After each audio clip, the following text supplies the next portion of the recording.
Postpartum depression, anxiety issues and many disorders, వీటన్నిటి గురించి మనం ప్రెగ్నెన్సీ సిరీస్లో మాట్లాడుకుంటూ ఉంటాం కదా. Welcome to my channel Vini talks. ఈరోజైతే నేను new mom series episode number 12ని మీ ముందుకి తీసుకొచ్చేసాను. లాంగ్ వీడియోస్ అయితే ఎక్కువగా అప్లోడ్ చేయట్లేదండి, షార్ట్స్ అయితే పెడుతూ ఉంటున్నాను. బికాస్ నా బేబీతో నాకైతే long videos updating and editing కొంచెం టఫ్ అవుతుంది. సో ఈ మధ్య నేను కొత్తగా అలవాటు చేసుకున్న హ్యాబిట్స్లో మార్నింగే ప్లాంట్స్కి వాటర్ అయితే చేసేస్తున్నాను. కావాలనే అలవాటు చేసుకున్నానండి ఇవన్నీ, బికాజ్ నాకు చాలా రిఫ్రెషింగ్గా అనిపిస్తుంది, చాలా హ్యాపీగా అనిపిస్తుంది. మార్నింగ్ బ్రేక్ఫాస్ట్ చేసేసిన తర్వాత నేను ప్లాంట్స్కి వాటర్ చేసేసి ఆ తర్వాత లంచ్కి ముందు నేను ఏమైనా జ్యూస్ తాగాలని అనుకున్నాను. సో ఇంట్లో చూస్తే ఫ్రూట్స్ బనానా అయితే ఉందన్నమాట. నాకు బనానా జ్యూస్ విత్ హార్లిక్స్ అయితే చాలా ఇష్టం అన్నమాట. ఖచ్చితంగా ట్రై చేయండి మీరు ఎవరైతే ఇప్పటిదాకా ట్రై చేయలేదో. మోస్ట్లీ అందరికీ తెలిసే ఉంటుంది. ఇక్కడ నేను నాకు మా హస్బెండ్కి ఇద్దరికి అయితే సర్వ్ చేసుకుంటున్నాను. 2 బనానాస్ తీసుకున్నాను అండ్ వాటర్ ఏమీ యాడ్ చేయకుండా అందులో ఓన్లీ మిల్క్ అండ్ ఒక 2 స్పూన్స్ ఆఫ్ షుగర్. ఎందుకంటే బనానా ఆల్రెడీ స్వీట్గానే ఉంటుంది కాబట్టి షుగర్ కూడా తక్కువగానే తీసుకుంటున్నాను. After having my baby into my life నేను ప్లాన్ చేసుకున్నట్టు, నేను షెడ్యూల్ చేసుకున్నట్టు నా లైఫ్ అయితే అస్సలు లేదండి. గో విత్ ద ఫ్లో అన్నట్టు తనకి ఏది హ్యాపీగా ఉంటుందో, తనకి ఏ టైం వీలవుతుందో అలా తన షెడ్యూల్ ప్రకారం నేనైతే ఉండడం మొదలుపెట్టాను. సో దానికోసం నేను డైట్ని కూడా చాలా మార్చుకున్నాను అనమాట. ఇది తినాలి అది తినాలి అని చెప్పి ఐరన్ డెఫిషియన్సీ వచ్చేసింది, బ్లడ్లెస్ అయిపోయాను. ఆ తర్వాత నేను ఇప్పుడు కొన్ని జ్యూసెస్ అలాంటివన్నీ ఇంక్లూడ్ చేసుకోవాలని అనుకున్నాను డైట్లో. సో బేబీతో టైం స్పెండ్ చేస్తూనే ఇంట్లో నేను అన్ని పనులైతే ఫినిష్ చేసేసుకుంటూ ఉంటాను. This vlog is after Christmas vacation అని చెప్పి అనుకోవచ్చు. ఇంటి దగ్గర నుండి వచ్చిన తర్వాత చాలా బట్టలు ఉండిపోయినాయి అనమాట. సో అవన్నీ నేనైతే లాండ్రీలో అయితే వేసేసి నెక్స్ట్ నేను అన్నీ సార్ట్ చేసుకొని డ్రై చేసుకున్న తర్వాత ఇంకా కబోర్డ్స్లో సర్దేసుకుంటాను. సో అందుకోసం అయితే నేను ఇక్కడ లాండ్రీ వేసేసాను. ఆ తర్వాత నేను ఇక్కడ 2026కి విజన్ బోర్డ్ అనేది ప్లాన్ చేసుకున్నానండి. సో అదైతే నేను ఇప్పుడు రెడీ చేసుకోవాలని చెప్పి అనుకున్నాను. 2024లో యాక్చువల్లీ నాకు మ్యారేజ్ అయింది ఆగస్ట్ ఆ టైంలో. అండ్ నెక్స్ట్ నేను వెంటనే డిసెంబర్ కల్లా కన్సీవ్ అయ్యాను. ఆ నెక్స్ట్ ఇంకా ప్రెగ్నెన్సీ, ఇంకా ఆ తర్వాత పోస్ట్పార్టమ్, ఇంకా I don't have any time for taking care of my self అనమాట. అందుకని ఈ 2026లో నేనైతే విజన్ బోర్డ్ అయితే రెడీ చేసుకుందామని చెప్పి అనుకుంటున్నాను. నా ప్లాన్స్ అండ్ విజన్స్ ఇవన్నీ సార్ట్ చేసుకొని కనీసం ఒక బోర్డు మీద వేసుకుంటే అవి చూసినప్పుడైనా నేను మోటివేట్ అయ్యి, ఓ ఇలా ప్లాన్ చేసుకున్నాను, సో నేను ఇట్లా ఉండకూడదు, ఇంత లేజీగా అయితే అసలే ఉండకూడదు, so I have to think about something, I have to do something అని చెప్పి నాకే మోటివేషన్గా అనిపిస్తుంది అని చెప్పి నేనైతే ఈ డెసిషన్ తీసుకున్నాను. నేను అనుకున్న విజన్ బోర్డ్ని క్రియేట్ చేయడానికి నాకైతే కొన్ని స్టిక్కర్స్ అవసరమైనవి. అవైతే నేను పినింట్రెస్ట్ నుండి డౌన్లోడ్ చేసుకున్నాను. అవన్నీ సార్ట్ చేసి చక్కగా ఇన్షాట్లో మంచిగా ఒక ఇమేజ్ అయితే రెడీ చేసుకున్నాను. అదన్నీ నేను ప్రింట్అవుట్కి అయితే ఇచ్చేసానండి. యాక్చువల్లీ మాకు ఇక్కడ డెలివరీ ఆప్షన్ ఉంది, బ్లింకిట్లో ప్రింట్ చేసి వాళ్ళే ఇంటికి పంపించేస్తారనమాట. క్యాన్వాస్ కూడా నేను అందులోనే ఆర్డర్ చేసుకున్నాను. పర్ కాపీ 10 రూపీస్ ఎంతో పడింది. సో అవన్నీ తీసుకొని నేను కట్ చేసి ఇప్పుడైతే నేను విజన్ బోర్డ్ రెడీ చేసుకుంటున్నాను. ఇదంతా రెడీ చేసేటప్పుడు నాకైతే నా కాలేజ్ డేస్ గుర్తొచ్చినాయి. చాలా క్రియేటివ్గా ఉండేదాన్నండి.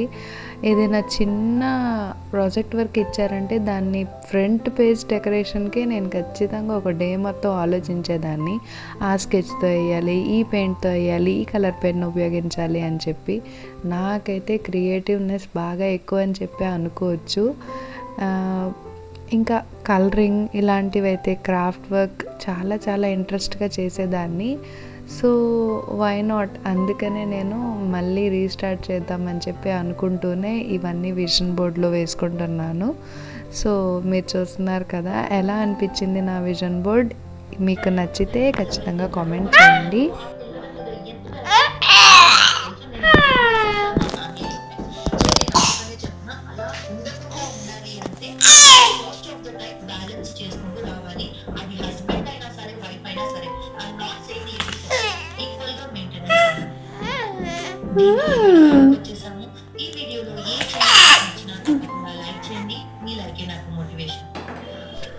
నా బేబీ టీవీ అయితే బాగా చూస్తుందండి. ఈ మధ్య పీపుల్ని కూడా చాలా బాగా అబ్జర్వ్ చేస్తుంది. మొన్న క్రిస్మస్కి వెళ్తే అందరినీ చూసి తెగ నవ్వుతుంది. మీరు నా షార్ట్స్ ఏమన్నా మిస్ అయితే కనుక ఖచ్చితంగా చూడండి. నా బేబీ యొక్క ప్రతి మైల్ స్టోన్ అండ్ తన యాక్టివిటీస్ అన్నీ నేను ఖచ్చితంగా రికార్డ్ చేసి పెడుతూ ఉంటాను. సో దట్ నాకు అవన్నీ స్వీట్ మెమరీస్ కదా, తనకు కూడా తను పెద్ద అయ్యాక ఇలా చేసావు అలా చేసావు అని చెప్పి నేను చూపించవచ్చు. సో ఇక్కడ నేను రెసిపీ చూపిస్తూ ఏదో మాట్లాడుతున్నాను కదా. అండ్ ఇక్కడ నేను క్యాలీఫ్లవర్ కర్రీ అయితే చేస్తున్నానండి. మీరు కర్రీ అనుకుంటారో ఫ్రై అనుకుంటారో అది మీ ఇష్టం. నేనైతే ఈ రెసిపీ మా మమ్మీ దగ్గర నుండి కాపీ కొట్టింది. చాలా టేస్ట్గా ఉంటుంది. అండ్ నా రెసిపీస్లో మ్యాక్సిమం అన్నీ బ్యాచిలర్ లాగే అనిపిస్తాయి. బ్యాచిలర్ రెసిపీస్ చాలా తక్కువ ఇంగ్రీడియంట్స్తో చేసుకుంటాను.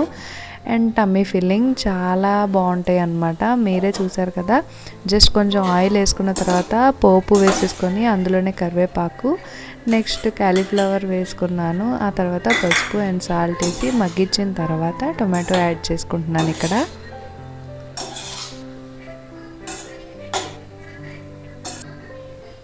అండ్ అందులోనే ఒక స్పూన్ ఆఫ్ అల్లం వెల్లుల్లి పేస్ట్ కూడా యాడ్ చేసుకోండి. ఎందుకంటే క్యాలీఫ్లవర్ ఒక టైప్ ఆఫ్ స్మెల్ వస్తుంది కదా, సో అదంతా తీసేస్తుంది అనమాట. అల్లం వెల్లుల్లి పేస్ట్ ఇష్టం లేని వాళ్ళైతే స్కిప్ చేసేయండి. మాకైతే ఇష్టం కాబట్టి యాడ్ చేసుకున్నాను. సో క్యాలీఫ్లవర్లో నుండి ఇలా వాటర్ అయితే వస్తాయండి. సో ఆ వాటర్ మొత్తం ఆ ఫ్లవర్లోకి ఆ పీసెస్లోకి ఇంకిపోవాలన్నమాట.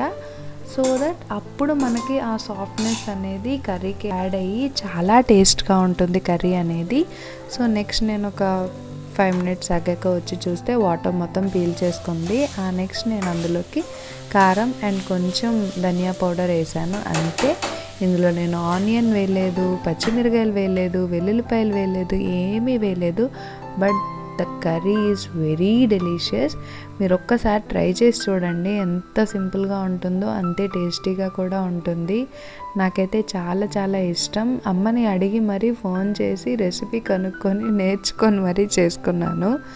ఎంత నచ్చిందంటే నాకైతే అమ్మ చేసినట్టే వచ్చింది. సో కొన్ని రెసిపీస్ అలా ఉండిపోతాయి కదా అండి, మనకి మమ్మీ ద్వారా కానీ అమ్మమ్మ వాళ్ళ ద్వారా కానీ వచ్చినవి.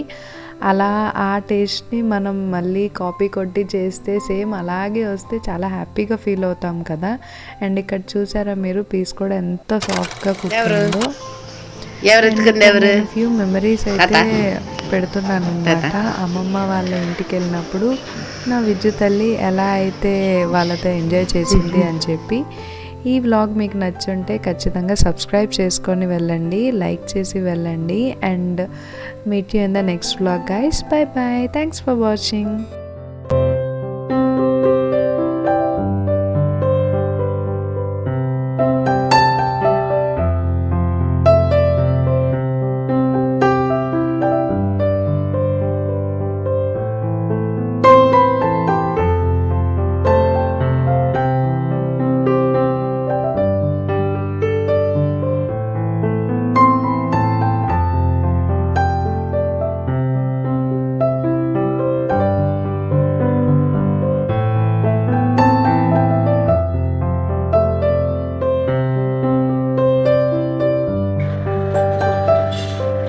Ha ha ha ha!